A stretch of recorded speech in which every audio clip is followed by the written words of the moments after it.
So good morning students.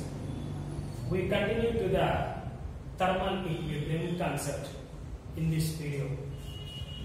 The concept of temperature is given by zeroth law of thermodynamics.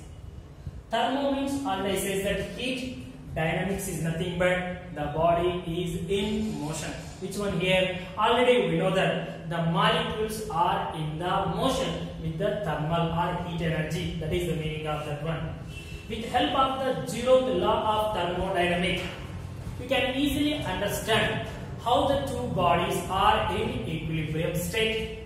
So how to define zeroth law of thermodynamics means if two systems or bodies A and B are in thermal contact with a third system C, then A and B must be in thermal equilibrium with each other. Listen once again very carefully. If two systems or bodies A and B, these both are in which one? Thermal contact with a third system C, then A and B bodies must be in thermal equilibrium with each other.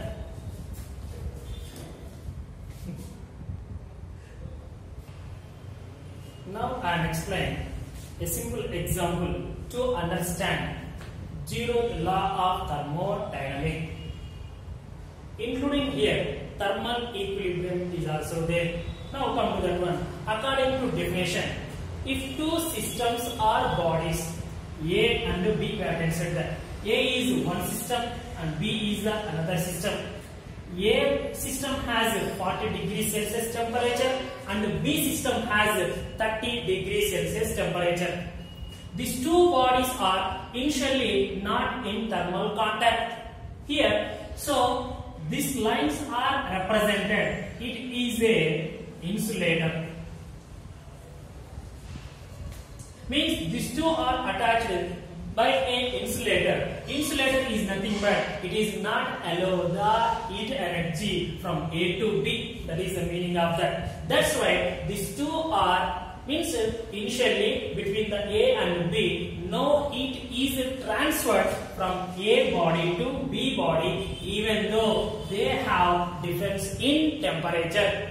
But now A body and B body, these two systems are connected with the C body. Here we are observing that. So A body is connected with the C body here and B body is also connected with the C body. What is the C body temperature? For example, 20 degrees Celsius. We are considered that. Now here we are observing that when compared to the 40 and 30, it is the higher temperature of this one.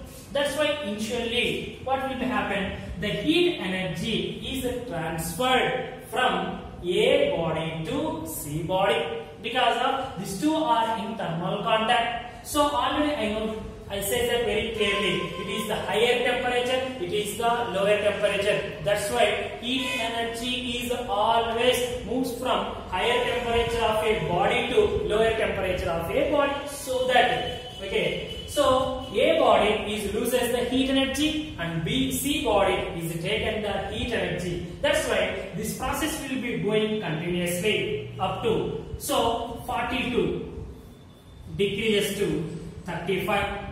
Next 30 degrees Celsius we are considered. Here C body temperature 22 increases to 25 degrees Celsius, step by step 21, 22 like that one. And next 25 to what is that one? 30 degrees Celsius.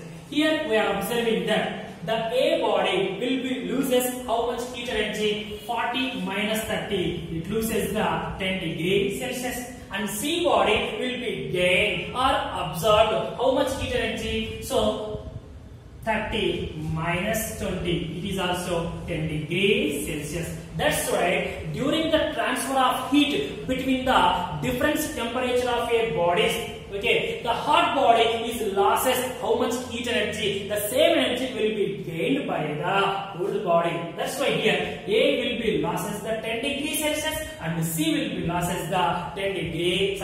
C will be taken the 10 degrees Celsius. Then finally, what is the temperature of the C? 30 degrees Celsius. And we are observing in the system Okay, so finally, what is the temperature of the A body? 30 degrees Celsius. What is the temperature of the C body? 30 degrees Celsius. What is the temperature of the B body? 30 degrees Celsius. That's why we are observing that the three bodies have the same temperature. Is nothing but these three bodies are in thermal equilibrium. Means three are having the same heat energy in the equilibrium state. That's why we are observing that A and B initially not in contact with each other. But when they are contacted with the third system C, it will be transferred from higher temperature to lower temperature, and finally these three bodies are having the equilibrium state in the thermal. This is called zeroth law of thermodynamics.